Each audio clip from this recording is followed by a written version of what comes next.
To a pair of dangerous storms set to hit the U.S., a second potential crisis for those areas as they deal with the coronavirus. Hurricane Douglas is bearing down on Hawaii, and Hanna is expected to be a tropical storm when it barrels into Texas this weekend. Ginger, of course, is tracking the latest on this. Good morning, Ginger. Cecilia, Tropical Storm Hanna already looking more and more tight, meaning that it is only going to intensify as it approaches Texas. That's why we've got images here from Galveston to show what is usually kind of the bay and the Gulf of Mexico that is peaceful. Well, it's already choppy. And so you know it's going to get bad. By tonight, you'll start to see real impacts. The center of it will move toward Corpus Christi. You've got tropical storm warnings from Raymondville to Lake Jackson. Galveston's in a watch. Coastal flood advisories all the way to New Orleans and the Mississippi, mouth of the Mississippi. But the timing is really tomorrow when the core of it hits. You're going to see 4 to 8 inches of rain overall that could cause flash flooding up to a foot.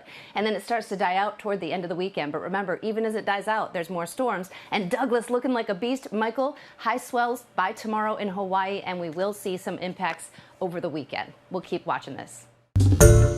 Hi everyone, George Stephanopoulos here. Thanks for checking out the ABC News YouTube channel. If you'd like to get more videos, show highlights, and watch live event coverage, click on the right over here to subscribe to our channel, and don't forget to download the ABC News app for breaking news alerts. Thanks for watching.